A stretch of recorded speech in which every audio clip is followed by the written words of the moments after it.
how are you? Welcome to my new video of 9th class. Today we are going to start our new chapter, that is our second chapter. The name of our second chapter is polynomial. So my dear students, our name of our new chapter is the polynomial. And we are going to do the exercise 2.1, that is very simple exercise. So first of all we want to know that what is polynomial. Polynomial क्या है? कोई भी इस type का algebraic expression, किस type का? इस type का ए एन की power A N X N A N minus one X N minus one A N minus two X N minus two, इस तरह से सो और लास्ट में A one X A zero X. तब होगी पता नहीं मैम ने क्या लिखा हुआ है ये। तो ये क्या है बच्चों, इसमें आप देख रहे हो कि x की पावर घटती जा रही है। यहाँ पे जैसे x की पावर n है, फिर n माइनस वन होगी, फिर n माइनस टू होगी, n माइनस थ्री होगी, लास्ट में x की पावर वन होगी, लास्ट में x की पावर जीरो होगी तो वो वन होगी। तो हम मेनली किससे डील कर रहे हैं? Polynomial in one variable. तो जो भी हम 9th क्लास में पॉलिनोमियल करेंगे उसमें एक ही वेरिएबल होगा, चाहे तो सारे x होंगे या y होंगे या z होंगे, कुछ भी वेरिएबल हो सकता है। क्लियर है? तो अब जैसे इसमें एक बात क्लियर है कि जो ये ए N minus one A N minus to A one A zero, इनको हम कहते हैं कॉन्स्टेंट्स, और ये जो x है हमारा, ये हमारा क्या है? वेरिएबल। एक बहुत इंपॉर्टेंट कंडीशन है पॉलिनोमियल होने के लिए कि जो ये x की पावर है ये होल नंबर होनी चाहिए। मान लीजिए मैं एक एक्सप्रेशन लिखती हूँ under root X plus seven, तो ये पॉलिनोमियल नहीं होएगा। क्यों नहीं होएगा? क्योंकि इसमें x की पावर मैं लिखूंगी x की पावर 1/2। तो 1/2 क्या है? होल नंबर नहीं है, तो ये वाली जो चीज होगी ये पॉलिनोमियल नहीं होगी। अब मान लीजिए मैं लिखती हूँ x प्लस 1/x, तो ये क्या है? 1/x का मतलब x प्लस x की पावर माइनस वन। तो माइनस वन जो पावर है सेकेंड टर्म में वो क्या है? हमारी एक नेगेटिव है, यानी कि वो हमारा इंटीजर है, जबकि x की पावर हमेशा क्या होनी चाहिए? होल नंबर होनी चाहिए। तो जैसे मैंने ये लिखा हुआ है पॉलिनोमियल, आप ये देखो, तो पॉलिनोमियल x की पावर घटती जा रही है, x4 x cube x square x की पावर 1। कोई चीज ना भी हो, मान लो ये गायब कर दूं, तो इसका मतलब क्या है कि वो उसका कांस्टेंट क्या था? जीरो था, इसलिए वो टर्म खत्म होगी, जीरो एक्स स्क्वायर होगी। मान लो मैं खाली ऐसे लिख दूं 3x स्क्वायर, तो भी ये पॉलिनोमियल है। क्लियर है? मान लो मैंने खाली लिख दिया 7, खाली लिख दिया 7, ऐसे करके 7 लिख दिया, तो 7 क्या है? 7 में x है नहीं, तो x की पावर जीरो है, तो 7 क्या हो गया? जीरो पॉलिनोमियल हो गया हमारा। तो आपको समझ आ गया होगा। इसके बाद मैंने एक पॉलिनोमियल लिखा है 5x4 plus 3x square plus 0x square 5x plus 7। तो इसमें हाईएस्ट पावर आप देख रहे हो क्या है? 4 है, हाईएस्ट पावर 4 है। तो जो हाईएस्ट पावर होती है वो क्या होती है? डिग्री होती है। तो अब इसमें हाईएस्ट पावर 4 है तो इसकी डिग्री 4 है। मान लो मैं इसको क्लियर कर दूं, अब ये बन गया 3x cube plus 0x square, 0x square भी लिखना जरूरी नहीं है। मान लो ये बन गया 3x cube 5x plus 7। Highest power कितनी है? 3, तो हाईएस्ट पावर 3 है, तो इसका मतलब इसकी डिग्री हो गई 3। क्लियर है? इसके बाद जो पॉलिनोमियल है उनका क्लासिफिकेशन किया जा सकता है। दो तरह से क्लासिफिकेशन किया जाता है, एक तो टर्म्स के अकॉर्डिंग और एक पावर के अकॉर्डिंग। देखो क्या कहेंगे ना, तो टर्म्स के अकॉर्डिंग और पावर के अकॉर्डिंग। टर्म्स के अकॉर्डिंग क्या है? सबसे पहला है मोनोमियल। जैसे मैंने खाली 2x लिख दिया, इसमें कितनी टर्म है? एक ही टर्म है। जिस पॉलिनोमियल में एक ही टर्म हो उसको कहते हैं मोनोमियल। अब जैसे मैंने ये लिखा हुआ है, ये देखो, तो इसमें दो टर्म है 3x स्क्वायर प्लस 7x, दो टर्म है, तो इसको कहेंगे बायनोमियल। इसके बाद इसमें देखो तीन टर्म्स हैं 5x square plus 7x plus 6, 3 terms है, तो इसको कहेंगे हम ट्राइनोमियल। इसके बाद पावर के अकॉर्डिंग, तो पावर के अकॉर्डिंग है हमारा, जैसे अब इसमें x की हाईएस्ट पावर है 1, तो ये लीनियर पॉलिनोमियल हो गया। इसमें x की हाईएस्ट पावर है 2, तो ये क्वाड्रेटिक पॉलिनोमियल हो गया। इसके बाद इसमें x की हाईएस्ट पावर है 3, तो ये हमारा क्या हो गया? Cubic polynomial. आई होप आपने ये लोअर क्लासेस में किया होगा। तो अब हम अपनी एक्सरसाइज पे आते हैं मेन। तो आपको ये समझ आ गया होगा, तो आप बहुत आसानी से एक्सरसाइज करेंगे।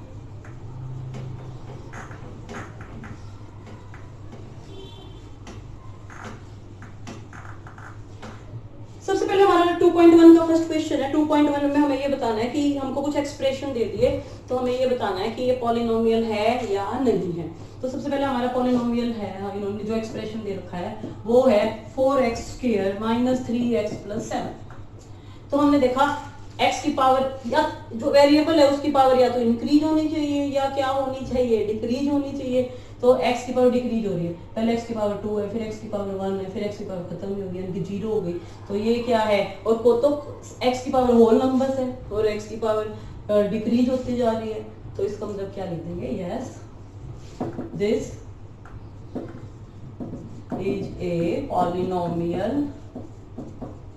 पूछ रखा इसने क्या ये पॉलिनोमियल इन वन वेरिएबल है, तो हम लिखेंगे यस, क्योंकि एक ही वेरिएबल हमें x ही नजर आ रहा है, इन वन वेरिएबल। जैसे अब सेकंड क्वेश्चन है, सेकंड पार्ट है इसका, उसने पूछा है y² प्लस √2। तो y² प्लस √2, अब आप कहोगे मैम 2 पे रूट आ गया तो 2 की पावर 1/2 आ गया। मैं 2 से नहीं मतलब है, हमें किससे मतलब है, वेरिएबल से। तो वेरिएबल में y है, y की पावर होल नंबर है 2, तो हम इसमें भी ये लिख देंगे यस दिस इज ए, ऐसे लिख देंगे पूरी line, yes this is a polynomial in one variable, ऐसे ही लिख देंगे।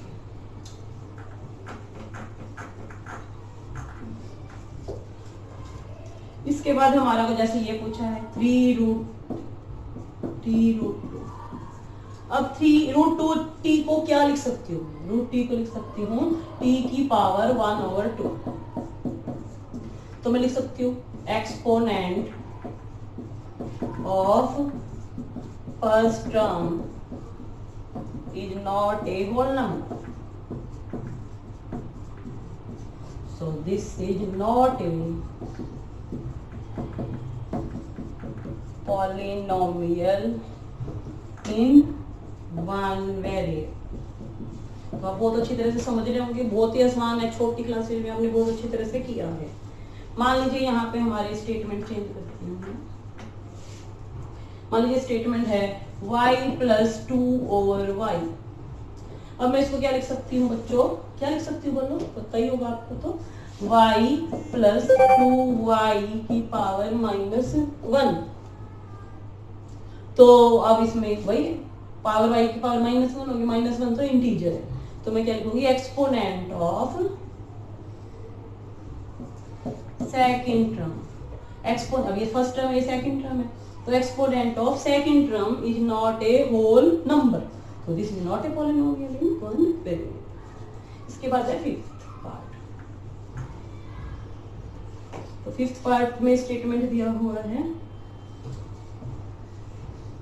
x की पावर 10, y की पावर 3, t की पावर 50। अब वो बार बार कह रहा है कि पॉलिनोमियल इन वन वेरिएबल, और इसमें आपको 3 वेरिएबल नजर आ रहे हैं x, y और t। तो हम क्या लिखेंगे सीधा ही, this is not a polynomial in one variable because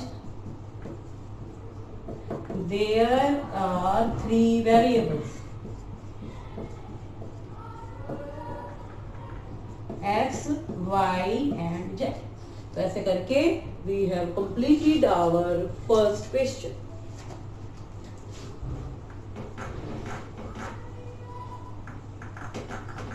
Now I come to the question number second। जैसे मैंने स्टेटमेंट लिख दिया 2 plus x² x first part, second part है 2 minus x² plus x³ third part π/2 x² plus x, fourth part √2x -1। तो हमें क्या बताना है इसमें, तो हमें क्या बताना है इसमें, हमें बताना है कोफिशिएंट ऑफ x² का कोफिशिएंट बताना है। तो बहुत ही आसान है। अब इसमें x² के आगे कुछ नहीं लिखा हुआ, तो x² के आगे जिसके आगे कुछ नहीं लिखा हुआ इसका मतलब ऑटोमेटिकली वहां पे क्या लिखा हुआ है 1। तो यहाँ पे x² का कोफिशिएंट है 1। अब यहाँ पे कुछ नहीं लिखा हुआ, माइनस लिखा हुआ है, तो क्लियर है यहाँ पे x² का कोफिशिएंट है -1।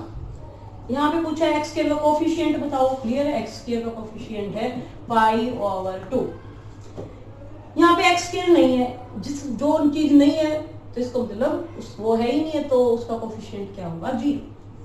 तो ये हमारा कौन सा क्वेश्चन हो गया, क्वेश्चन नंबर 2। तो क्वेश्चन नंबर 2 में उसने हमसे क्या पूछा था, कोफिशिएंट ऑफ क्या बताइए, एक्स स्क्वायर बताइए, तो हमने बता दिया।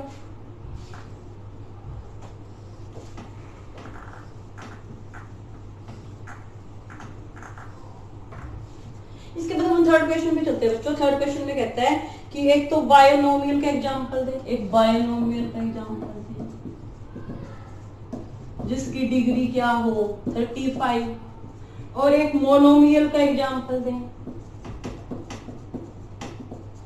जिसकी डिग्री क्या हो 100 हो। तो हमें दो चीजें, दो आंसर बताने हैं इसके अंदर। कौन कौन से, एक तो बायनोमियल बताना है जिसकी डिग्री क्या हो 35, और एक मोनोमियल बताना है जिसकी डिग्री क्या हो 100 हो। तो बहुत आसान है। बायनोमियल बताया है, बायनोमियल एक ऐसा पॉलिनोमियल जिसमें दो टर्म और डिग्री 35, डिग्री 35 मींस एक्स की हाईएस्ट पावर क्या होनी चाहिए 35। तो हम एक्स की हाईएस्ट पावर 35 करेंगे और दूसरी टर्म कुछ भी लिख सकते हैं, जैसे मैंने लिख दिया 5x 35 प्लस 17। अब मैं कुछ भी लिख सकती हूँ, x की पावर 35 प्लस 6x 34। सारे आंसर सही हैं, तो कुछ भी लिख सकती हूँ, बस दो टर्म होनी चाहिए और जो हाईएस्ट पावर है वो 35 होनी चाहिए। तो हमारा ये बायनोमियल बन गया जिसकी डिग्री क्या हो 35।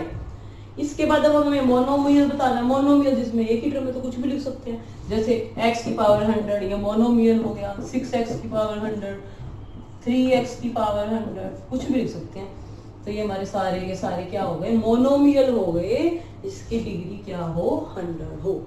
तो a very simple exercise my dear students and very important exercise। आपको पता है अब की बार जो CBSE है उसने 9 10th में 1 मार्क्स के 20 क्वेश्चंस हैं आएंगे आपको। तो इस एक्सरसाइज में से श्योर है क्वेश्चन आता है 1 मार्क्स के। इसके बाद फोर्थ क्वेश्चन बहुत ही आसान है। फोर्थ क्वेश्चन में मैं अब कुछ लिख रही हूँ statement, 5x cube plus 4x square plus 7x। दूसरा मैंने लिखा 4 minus Y square. Third part लिखा मैंने 5t माइनस √7। फिर आगे मैंने लिखा 3। और अब मेरे को इनकी बतानी है डिग्री। तो डिग्री क्या होती है, हाईएस्ट पावर होती है। तो हाईएस्ट पावर, अब इसकी डिग्री, हाईएस्ट पावर इसमें 3 है तो इसकी डिग्री हो गई 3। इसमें हाईएस्ट पावर है वेरिएबल की देखनी, तो वेरिएबल इसमें y है तो y की हाईएस्ट पावर है 2, तो इसमें 2 हो गया। इसमें वेरिएबल है t और t की पावर है 1 तो 1 हो गया। इसमें कुछ है ही नहीं वेरिएबल, तो जिसमें नहीं होता तो इसकी डिग्री होती है 0। तो we have completed our which question, question number 4। तो आप देख रहे हो question number 4 is very simple question. Now I come to the last question of this exercise, question number 5.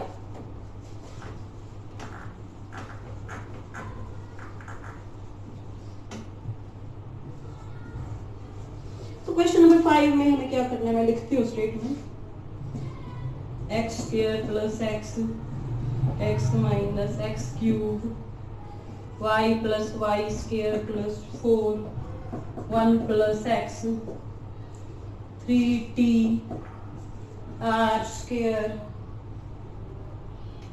7x cube.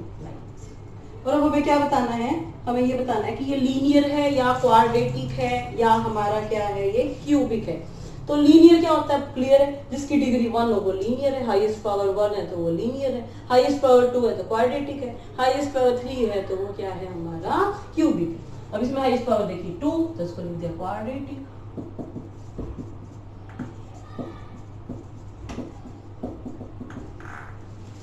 इसके बाद देखा इसकी हाईएस्ट पावर है 3 तो इसको लिख दिया क्यूबिक।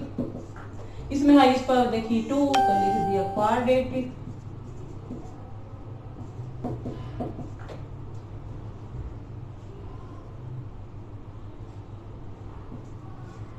इसके बाद इसमें देखा हाईएस्ट पावर 1 तो ये लीनियर। इसमें 3t तो हाईएस्ट पावर 1 है तो लीनियर। इसमें हाईएस्ट पावर 2 है तो ये बन गया क्वाड्रेटिक। इसमें हाईएस्ट पावर 3 है तो ये बन गया क्यूबिक। तो जिसकी हाईएस्ट पावर 2 है क्वाड्रेटिक, हाईएस्ट पावर 3 है क्यूबिक, हाईएस्ट पावर 2 है क्वाड्रेटिक, हाईएस्ट पावर 1 है लीनियर, हाईएस्ट पावर 1 है लीनियर, हाईएस्ट पावर 2 है क्वाड्रेटिक, हाईएस्ट पावर 3 है तो क्यूबिक। तो आपने देखा बेटा कि ये एक्सरसाइज बहुत ही सिंपल और बहुत ज्यादा इंपॉर्टेंट है, बहुत ध्यान से आप इसको करेंगे। तो I hope you will do it your best in 9th class, because 9th class is the base of the 9th, 10th, 11th, 12th classes. So very good बच्चों, thank you.